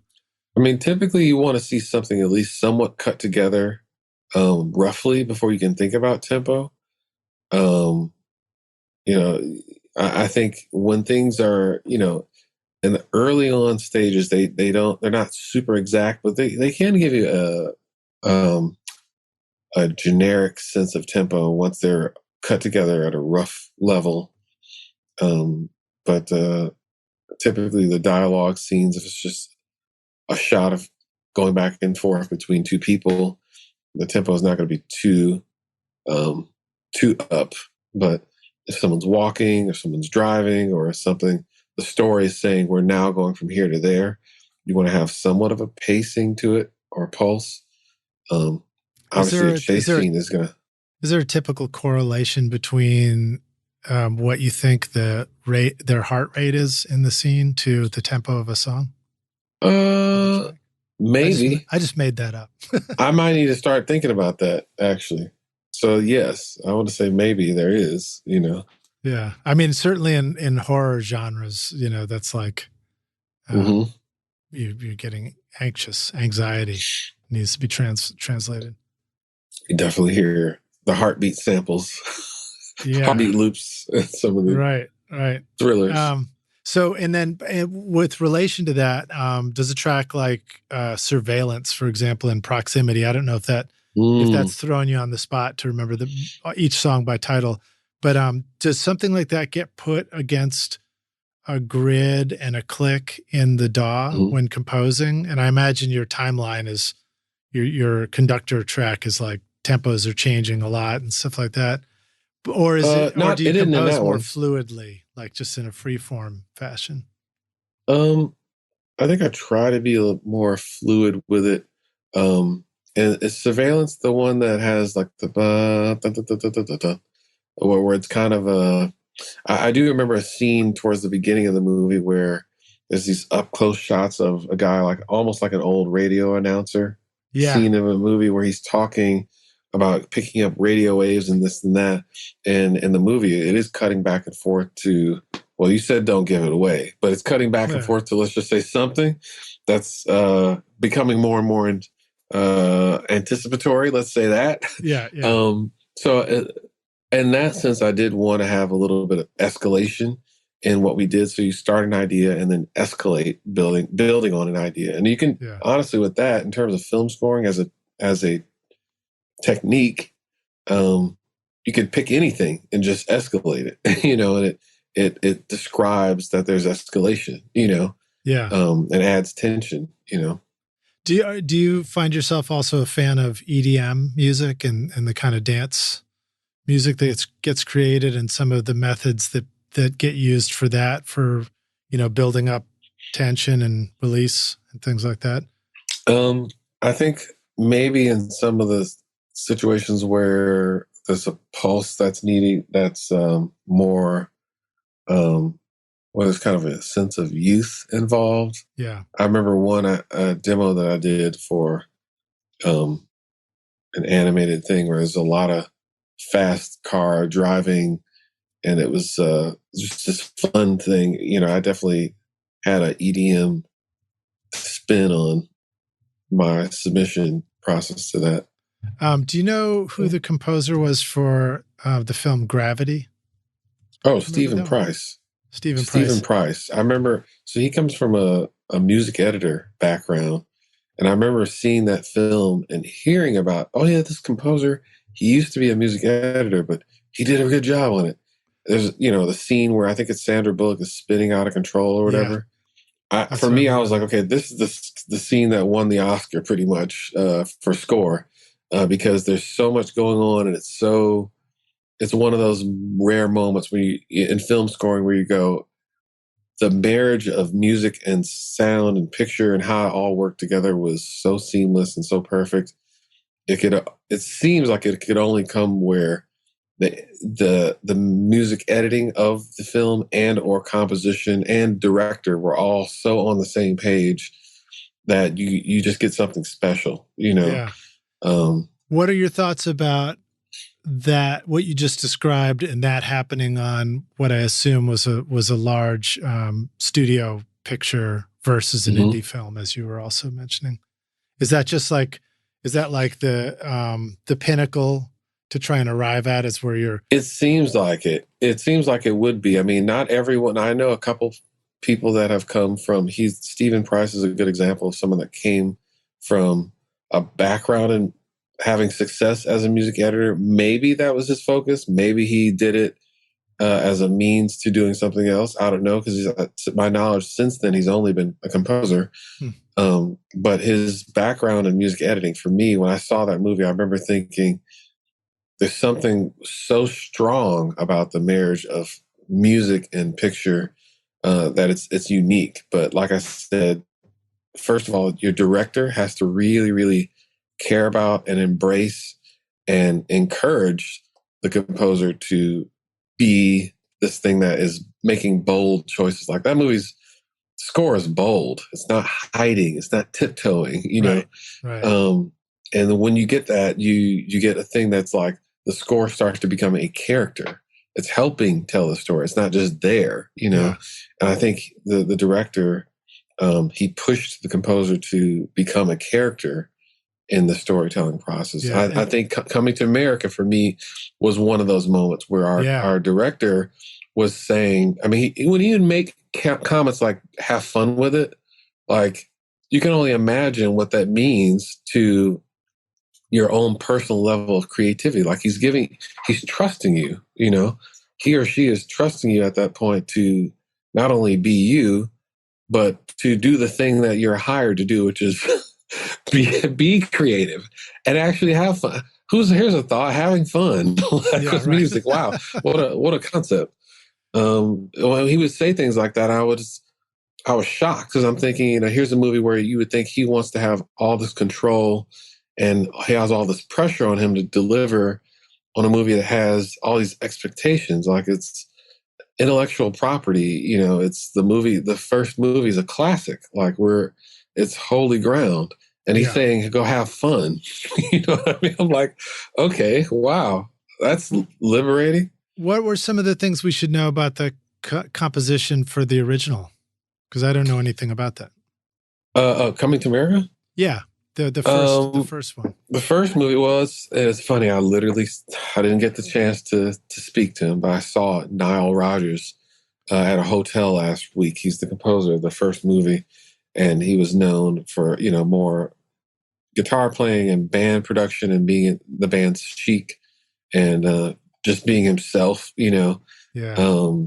Nile Rodgers, he's a music icon basically, but what he brought to it was very much a sense of authenticity in terms of African culture, you know, to the first movie, that it became a staple. When I think of the first movie, I always thought of legit music that describes the geographic needs of the movie. Like when they're in Africa, you know, Zamunda is a fictional place, and the movie doesn't take, like most of the movie doesn't exist there. Like they go to America, and then we're in America referencing where they come from a lot of the time. So, and there wasn't a lot of score. In our Coming to America, there's 60 minutes of score. There's a lot more score in it.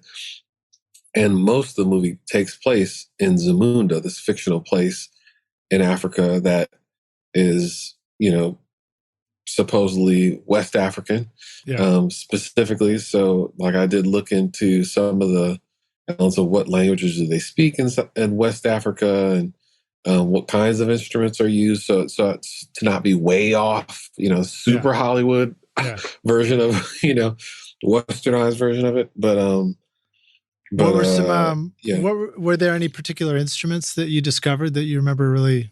I remember there's a scene in the movie where they're at what's called a coronation. I don't know if, you know, people have seen it on this podcast or haven't, but there's a coronation that takes place in the sequel. And it's in the script that you're going to have basically instruments on stage at this party during the coronation. So actually, in the script, they didn't say what instruments, so we started talking about what we could actually find that is specific to West Africa, whether it's Zumunda or whatever. And the kora was one instrument. That's got the strings and the it's got the strings, and we actually found a kora player that I think he lived in Atlanta. That was in the Musicians Union because it was all union. And I actually talked about having.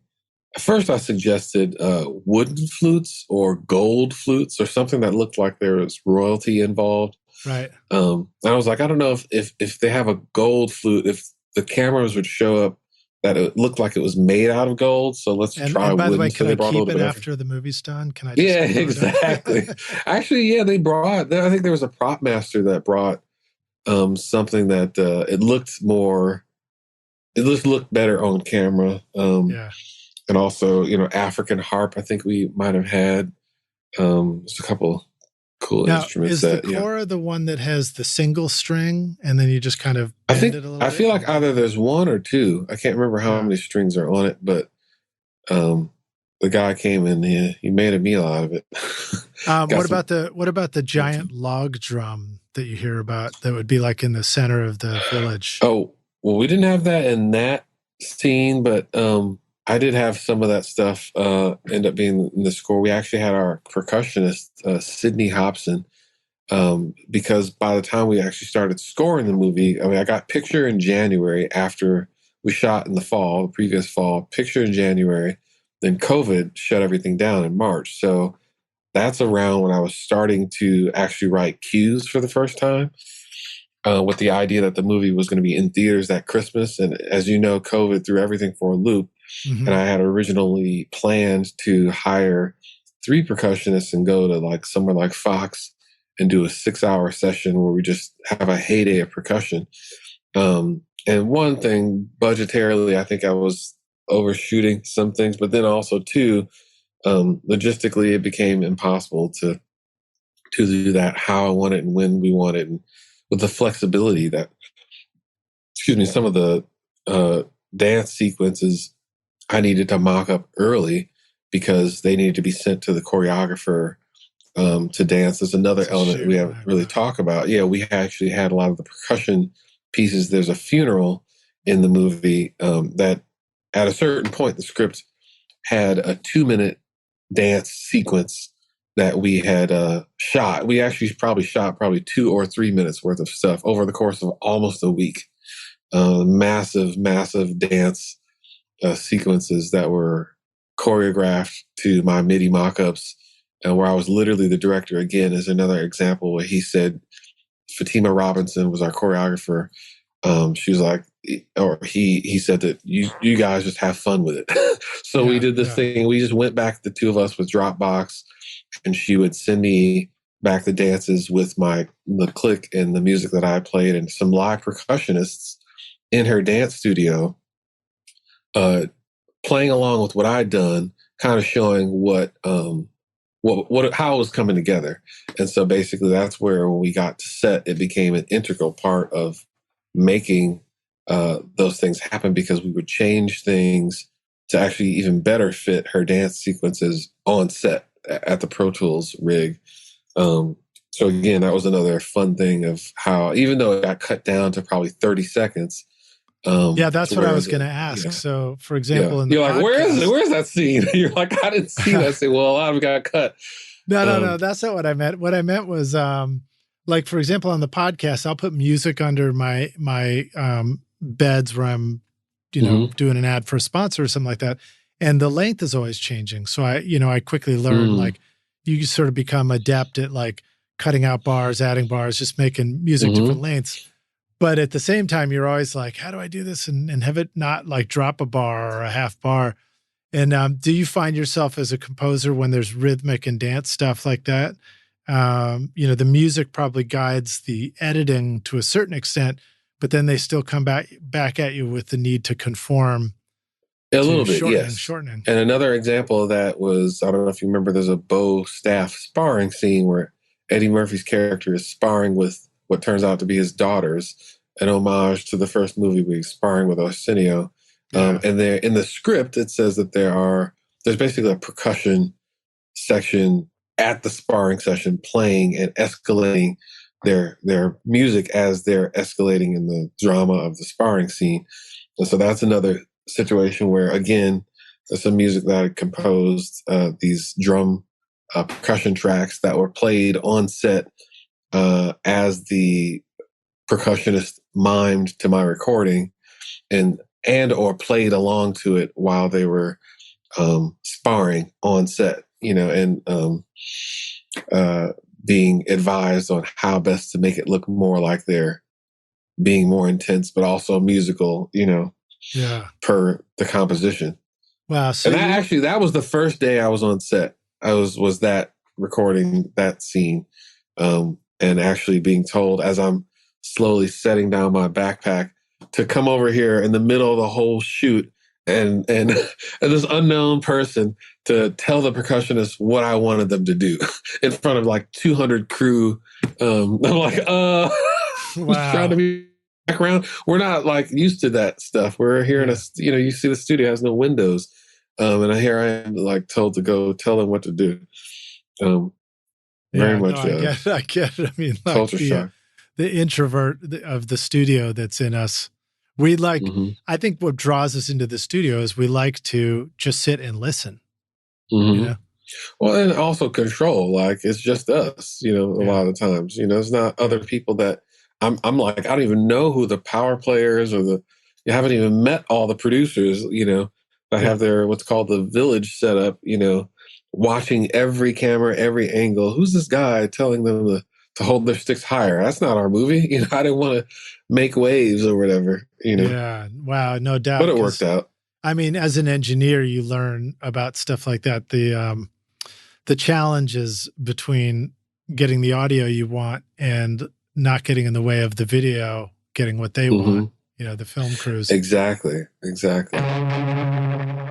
This podcast is proud to present Recording Studio Rockstars Academy. Are you ready to take your recording, mixing, and mastering to the next level and make your best record ever? Then visit the Academy to find the course that's right for you. Want to record killer drums in your home studio? Then check out Rockstars of Drums to learn how to record, edit, and mix pro-sounding drums with a professional Nashville session drummer in a Grammy-winning studio. Or if you're ready to start mastering your own records at home, then check out Rockstars of Mastering, where I walk you through exactly how I master my own records using nothing but plugins. Plus, I take you into a world-class mastering studio, Sterling Sound, to meet with Ryan Smith and hear how he professionally mastered my record, Skadoosh, for release to streaming platforms. That's the music you hear on this podcast, Rockstars. And if mixing is your focus, then check out my free mixing course, Mix Master Bundle, where I show you how to mix using stock and free plugins in Pro Tools. Plus, you get a look at how I recorded everything in my studio and multi-track downloads for you to practice mixing and even upload to your website if you want. Are you ready to make your best record ever? Then go to recordingstudiorockstars.com/academy to get started now.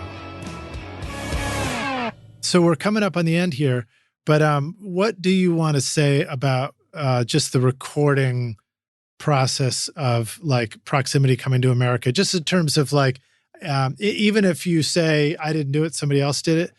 What about the way that those things get mic'd up for recording, the brass ensemble in Proximity or the percussion in Coming to America or any of those things? Anything about Coming to America was, like I said, when we got into writing actual cues, we were, the pandemic just begun to rage out of control to a point where we didn't know if we were going to have a film industry anymore when we came out of this.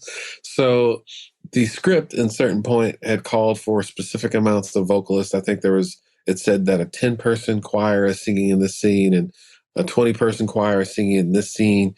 Well, our choir became 5 vocalists who all had recording gear in their bedrooms. Otherwise, they couldn't be on it. Wow. And I remember we had a Zoom call with our engineer and recording mixer, Dennis Sands, the iconic Dennis Sands. Was my dream to finally work with him, and him asking all of our vocalists, what kinds of microphones they had, how they were going to be recording, what do they normally do, not to belittle anyone, but just to find out how can we support the process, and then fulfill the vision, and then get the sound that would work best if we're going to record every single singer separately, and if we need to layer them, and what the scenes actually called for, things like that. And everyone had kind of a wide range of mics, but it was a learning moment for all of us. It became more intimate and almost kind of fun, because it's like we have this crazy pandemic where in a lot of cases, folks didn't have any work. And here we are on a project that lasted for months.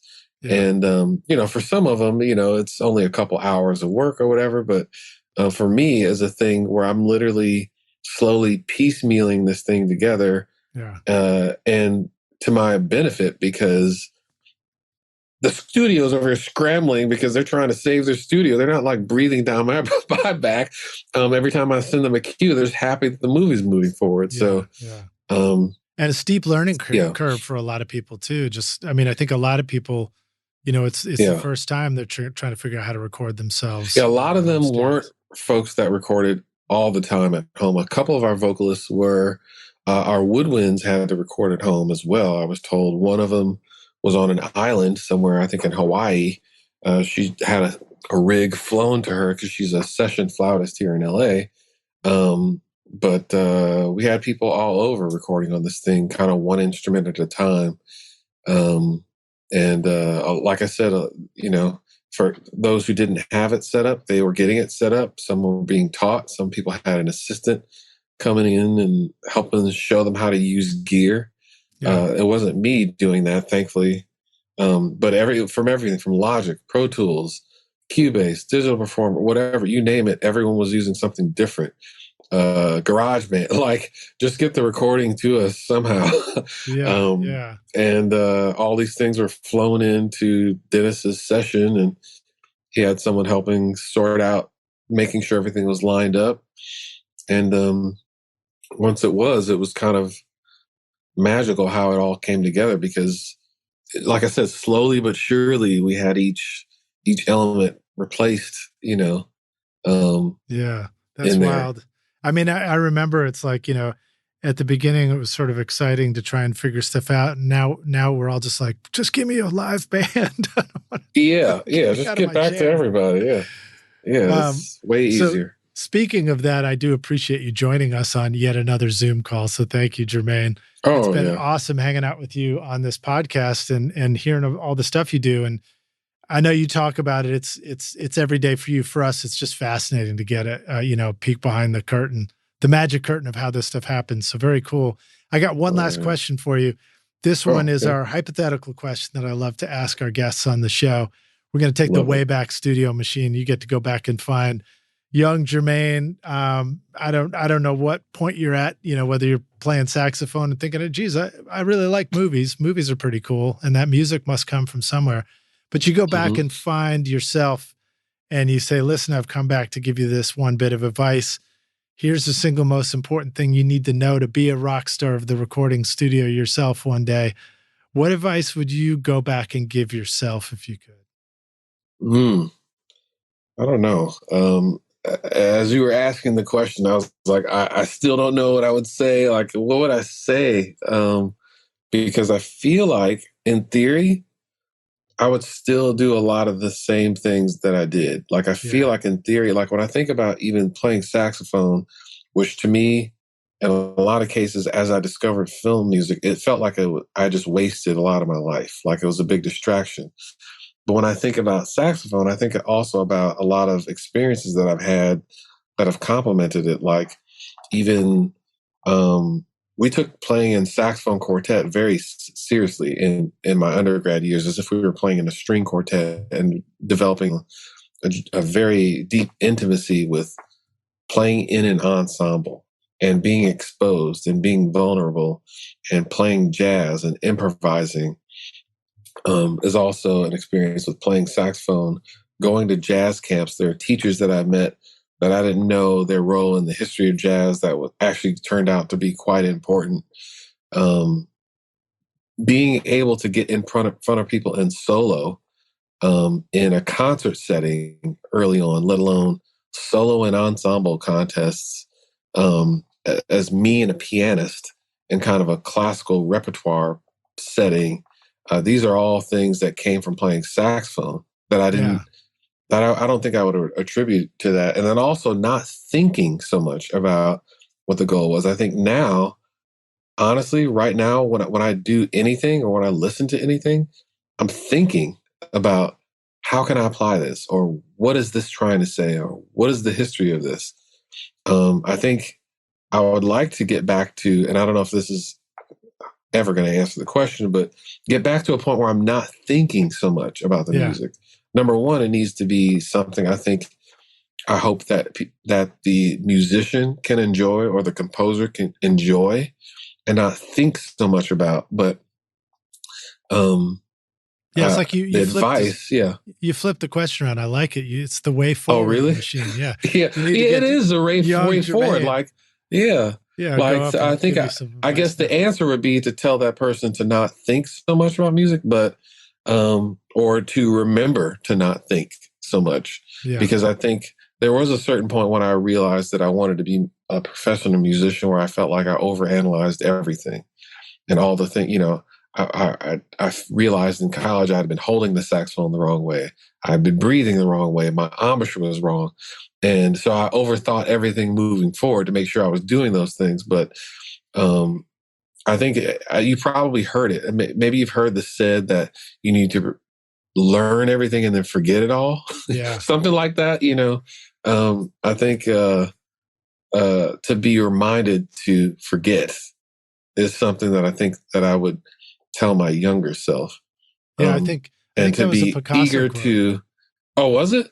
I think so. Yeah, I think it was. Okay. I think he's something along the lines of it took him years to learn how to paint like a master painter. It took him a lifetime to learn how to paint like a child. Okay, so I need to go and read that, because that's what I'm literally thinking now about. The inner child right now is the one that the people that I know that are successful right now, they're living out their adult in an appropriate way, but an ability to be a child and be childlike, And I definitely think I've gotten away from that, for sure. That's great, man. I love hearing. This is a therapy session right now. Yeah. Well, that's one of the reasons why we do these long podcasts. Is I think we go so long and we get a little bit wiped out that we finally start just, really improvising too and thinking off the tops of our heads. So thank you so much for doing this interview with us, Jermaine. Really awesome to get to meet you and hang out. Yeah. Really appreciate the introduction to Chris James. Let the rock stars know, where can they go find out more about you? Where would you like them to just go check out their stuff? What if they're making the next greatest indie film and they need a composer and they need to contact you? If they need a composer, I can thankfully direct them to my agents. Thankfully, before I'd be like, my email address is ... write me today. But yeah, I definitely like to share a lot of the creative stuff, bits of it and pieces on Instagram. It's the more streamlined version of the creative ins and outs of what's going on, as well as my Facebook page. My website is a super pared down version of all that. But YouTube actually has a lot of videos that, like, I'm a very big fan of documenting the process of doing all this stuff. So every project I do, I always try to have some documented video, audio element to the process of creating that stuff. So Instagram and YouTube are definitely going to be places where you're going to find something about every one of the last few movies that I've worked on. Yeah, that's great. I'm looking at your YouTube page right now. I just accidentally played a little clip of it, but I don't think it went out on the intranets. Yeah, cool stuff. And it's really great to see your Instagram and see these shots from the scoring stages. That's not something we see every day in our home studios, you know. And then, of course, there's always some really cool looking microphones just hovering over everybody's heads. Oh, yeah. Absolutely.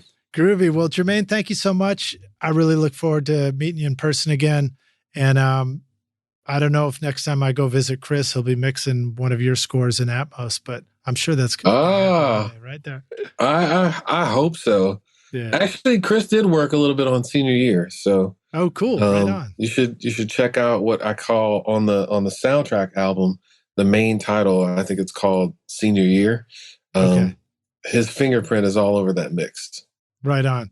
Well, Rockstars, thank you for joining us. Jermaine, thanks for hanging with us, man. Look forward to seeing you in person. Absolutely. Thank you. Man. Cheers. Thanks so much for listening to Recording Studio Rockstars. If you enjoyed the show and want to help make it better, then please share this episode with your friends on social media and leave a rating and review on iTunes to help the podcast reach more rock stars like yourself. You can click directly over to iTunes or go to rsrockstars.com/review for an easy explanation. And remember to hit the subscribe button to keep up with weekly episodes. And if you're ready to make your best record ever now, then head over to Recording Studio Rockstars Academy, where you can start with my free course at mixmasterbundle.com. Thanks so much for listening, and thanks for being a rock star. I'm Lid Shaw, and this is Recording Studio Rockstars. Now, go make great music. Recording Studio Rockstars would like to give a big thank you to our awesome sponsors who help make this episode possible. Lewitt, Atom Audio, Native Instruments, Isotope, Spectra 1964, and OWC. And remember, at isotope.com and nativeinstruments.com, use the coupon code ROCK10 for 10% off any plugin purchase. If you enjoyed Recording Studio Rockstars, please check out our sponsors using the links in our show notes, because it's a great way to help support this show. These are all things I highly recommend for your studio. They're going to help you make your best record ever. I would also like to thank our fantastic team here at Recording Studio Rockstars: Vlad Wesselchenko, Braden Stremming, Liz